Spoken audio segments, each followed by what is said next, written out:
este fue un accidente que fue uno de los 3 importantes que hubo en Bransen. El de 1964 fue bastante importante también, que fue el que se produjo en Altamirano, la salida de la estación de Altamirano. Y creo que este estuvo en cantidad de víctimas más o menos igual que aquel. Es uno de los grandes accidentes de los ferrocarriles en Argentina. El más grande es el de Benavides, no es este. Pero fue importante para la comunidad porque fue la primera vez que la comunidad se organizó para prestar asistencia. El de Altamirano fue más el tema de que intervinieron más las autoridades, al pueblo no tener tantos habitantes, digamos que pasó más desapercibido. Pero bueno, este de Bransen fue interesante, fue importante también por el tema de la asistencia, de que justamente se produjo en momentos en que se estaba celebrando el carnaval acá en Bransen. Y bueno, fue la primera gran prueba de fuego que tuvo el hospital municipal, recientemente habilitado.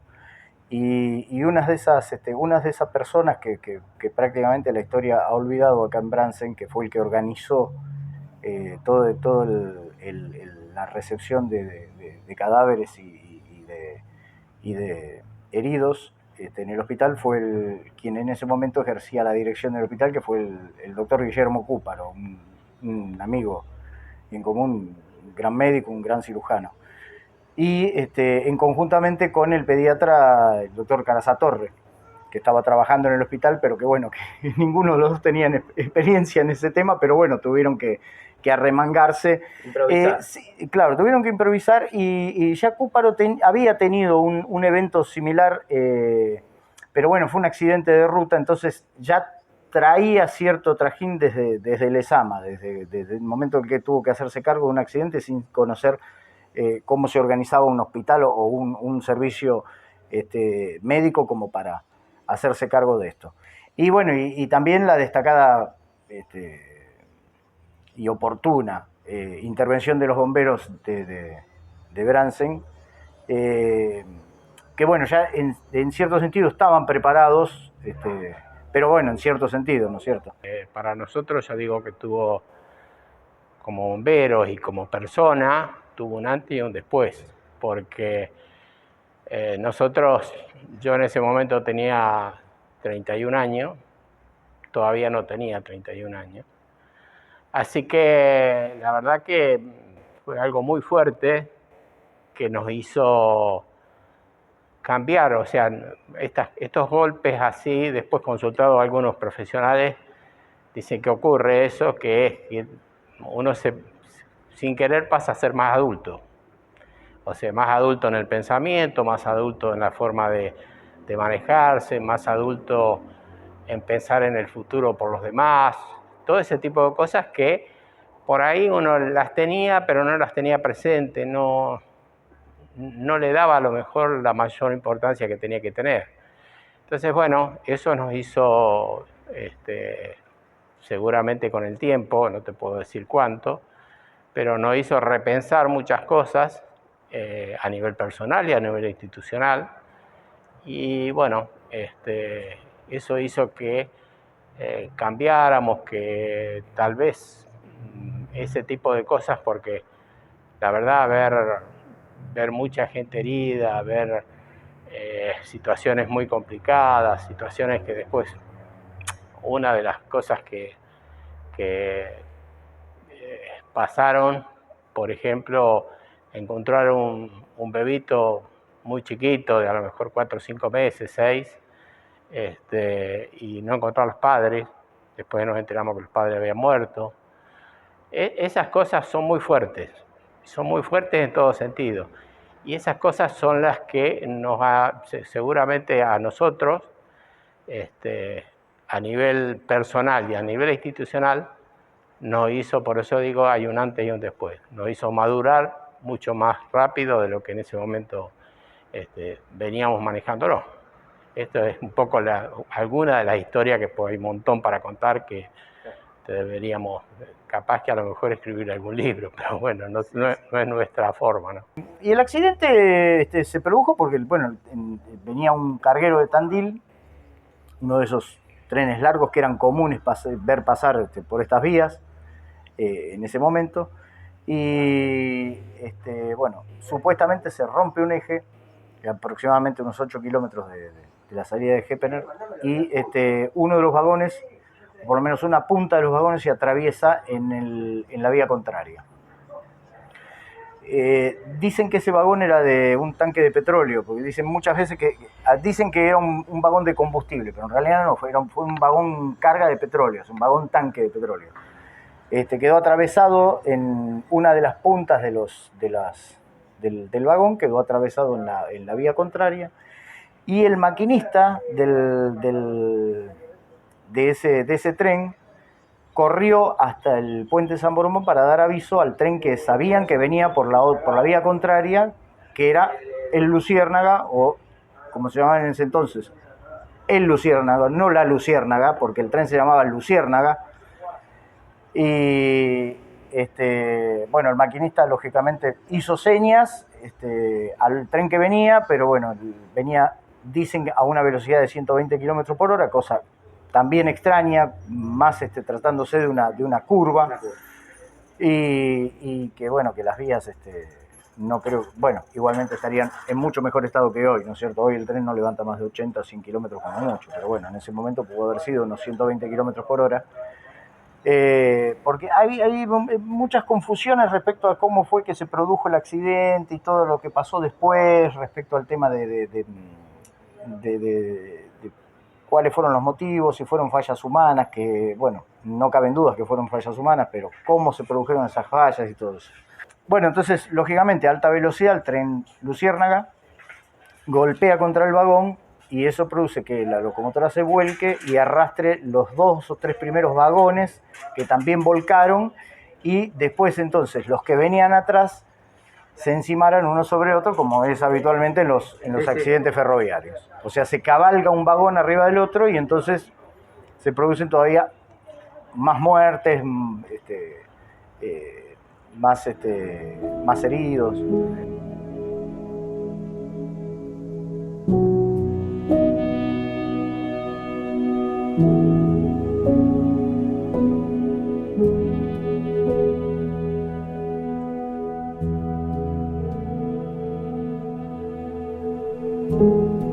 También es cierto que si nosotros, si bien no teníamos, porque realmente a veces no las teníamos porque tampoco teníamos la posibilidad de tenerlo. Claro.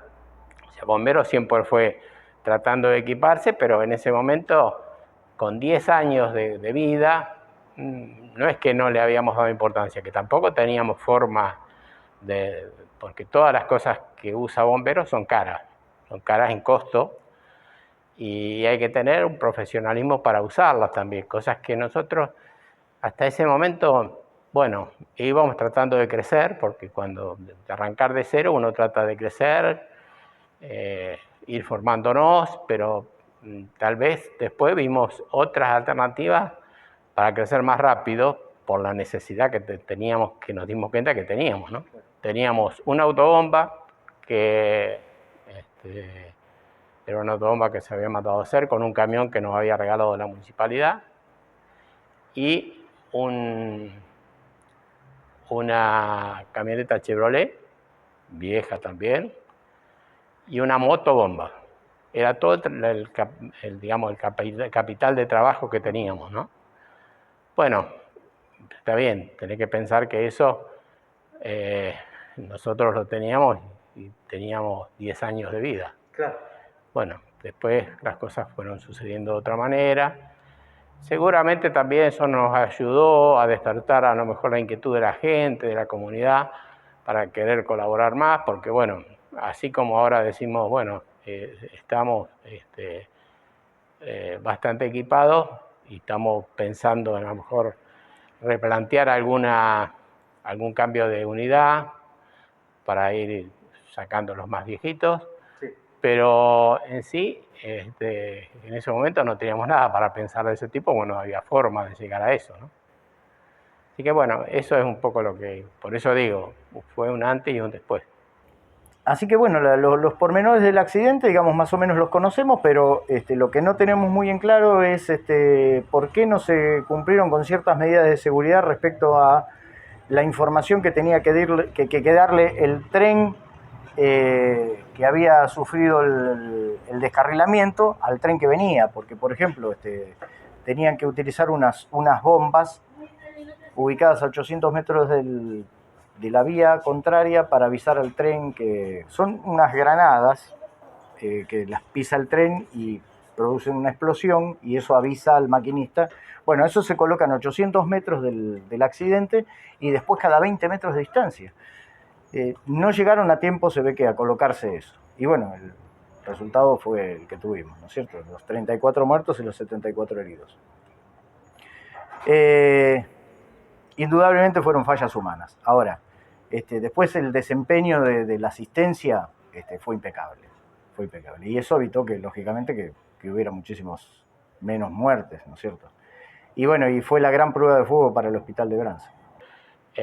Con los días fue falleciendo gente que se accidentó en el tren y quedaron, el total de la cifra final que nosotros nos enteramos, no sé si después por alguna secuela puede haber fallecido alguien más, pero para nosotros, por la contabilidad de nosotros, fueron 53. 53. Porque, bueno, por ejemplo, el maquinista del tren que venía de Mar del Plata a Luciérnaga, voló con la máquina y todo y quedó calzado entre los fierros de la máquina. Y estuvo un día para que lo pudiéramos sacar, porque no había forma, no teníamos elementos ni herramientas para poderlo sacar. Sí. Y tuvimos recién al otro día, a las 7, después de haber trabajado toda la noche y todo, recién a las 7 de la mañana lo pudimos sacar. Y el hombre ese a la semana, 10 días, falleció. Claro. Y falleció por la entrada de petróleo en su cuerpo, porque el carguero que iba con petróleo, que fue uno de los vagones que se descarriló, tenía petróleo y bueno, al chocarlo se reventó el carguero y bueno, había mucha gente enlodada con petróleo, ¿no? Sí, sí. Así que bueno, estas cosas son las que tal vez no salieron en los medios, tampoco había tantos medios como hay hoy, y tal vez por ahí no se le dio la importancia que debía haberse dado. O sea, hoy cuando ocurre un accidente, después se dan los informes más adelante y se van entregando las situaciones de esta manera, ¿no? Yo soy, en ese momento estaba en policía, estaba en la parte de accidentología, además de otros trabajos, ¿no? Así que bueno, en ese 8 de marzo de 1981 surge el impacto de Luciérnaga con un tren con petróleo que había descarrilado. El tema surge de que los medios de comunicación de aquella época no eran lo mismo que ahora, que estás en el lugar y llamabas, toma conocimiento del ferrocarril avisa a policía y policía da aviso a unidad regional y a bomberos locales para empezar las tareas correspondientes. Y quiero un poco destacar que la importancia que por ahí uno se olvida, entre comillas, de la función de policía en aquel momento. Si bien es loable todo lo que ha hecho bomberos y lo que ha hecho todos los medios sanitarios, el hospital local, también lo que ha hecho policía. Te repito, cuando se comunican, después posteriormente bomberos da una alarma general al pueblo, largando bombas de estruendo que en ese momento se usaban para las fiestas patrias. Era unusual que a esa hora de la madrugada tenga que escuchar eso, o algo grave estaba pasando, evidentemente. Bueno, que toma la noticia a nivel local era el oficial Biaggi, que estaba a cargo de la comisaría. Hacía muy poquitas, un par de horas o menos, que habían terminado los cursos en Bransen y agotados porque venían de todos los días de cursos, todo el personal. Y bueno, cuando terminó querían un poco respiro y surge todo esto. Bueno, a nivel policial se concurre al lugar. A mí me llaman en forma inmediata porque a través de los años, en 30 y pico de años, todo lo que sucedió en Bransen, tanto sea a nivel lo que se te ocurra, suicidio, homicidio, choque, incendio, o sea, teníamos que estar, porque en ese momento eran las tres patas, que era el oficial de servicio, comisario y yo, lo que cubríamos los primeros eventos, ¿no? En la parte municipal se trabajó muchísimo Peconi, que estaba Peconi a cargo de la municipalidad, tal es así que él destinó junto con todo el personal para que concurra al lugar, y que bueno, que desgraciadamente a medida que iban rescatando entre los fierros personas fallecidas, se usaban los medios municipales para llevarla al cementerio, ¿no? El griterío, el llanto, los llantos de dolor, la gente desesperada, no se veía, llena de petróleo. O sea, era una cosa desesperante y que vos no sabías de dónde empezar. Era todo, los rieles retorcidos, los vagones perforados, subidos uno arriba del otro. Y bueno, ahí tuvieron que empezar con todas las tareas, ¿no? Sí, el tema de la velocidad después de las pericias y algunos testimonios, etcétera, era superior a los 100 kilómetros. No está fehacientemente comprobada, pero por el impacto, distancias, todas esas cosas, se calcula que era esa la velocidad. Lo que era imprevisible, que justo se iba a encontrar con Claro. un tren descarrilado adelante, que fue lo que provocó toda la tragedia, ¿no? Bomberos de todas las localidades nuestras, de todas las localidades cercanas. Además, también bomberos de la policía de la provincia, que también se hicieron presentes, como la parte sanitaria. No solamente trabajó la ambulancia de Bransen, sino que vinieron de otras entidades también. Fundamentalmente del Hospital Gutiérrez de La Plata, fue uno de los que más heridos llevaron. Y también de destacar a todo el personal del hospital, ¿no? Que fue impresionante cómo trabajaron. En los pasillos dejaban la gente de acuerdo a su filosofía, eran como iban trabajando. Estaba el doctor Cúparo, el doctor Carazatorre, Moday, después todo el equipo de enfermeras, todo el mundo a full, dando su vida para salvar gente, ¿no? Se dice que fue una prueba de fuego para el hospital, ¿es así? Y para todas las instituciones. Y mirá, yo creo que fue una gran prueba y realmente puso la capacidad y el conocimiento que se puedan tener cada uno para poder seguir adelante, ¿no? Que no entraron en pánico, estaban ahí al frente del cañón. Y bueno, después estaba la otra parte, Fede, la otra parte que era, como te decía, los vehículos de la municipalidad llevaban al cementerio a la gente. Después la plaza era un mundo de gente a las pocas horas, porque había que reconocer a las personas fallecidas, hacer el acta de entrega de cada persona. En total fueron 40 y pico, en el acto ahí había 30 y pico fallecidos. Después además hay que sumar a la gente que falleció en otros hospitales. Fue una gran tragedia en ese momento. Entonces, a cada persona que hacía el reconocimiento, te imaginas tener que entrar a ver entre todos los cadáveres, a ver dónde estaba. Había una señora que conoció al hijo por una medalla, por una cadena, ¿me entendés? Todos hechos desgarradores. Gente, chicos, que estaban en el hospital, que no estaban los padres, que habían muerto los padres, por ejemplo. A esos chicos había que sacarles la foto. Yo me acuerdo que la sacaba con la Polaroid, que en esa época era todo. No es como ahora que la sacás y la mandás a Japón a la foto. Claro. Hacíamos la foto con Polaroid y había un móvil que lo llevaban los medios de comunicación de Capital para pedir por familiares de esos chiquitos. ¿Te das cuenta? Me imagino que es el momento más duro, ¿no? Son todos los momentos duros porque, viste cómo está la... Yo tengo un video que es el tren de la vida, ¿no? Y a veces te dicen distintas estaciones. Este tren de la vida para mucha gente fue en un accidente de ferroviario, precisamente.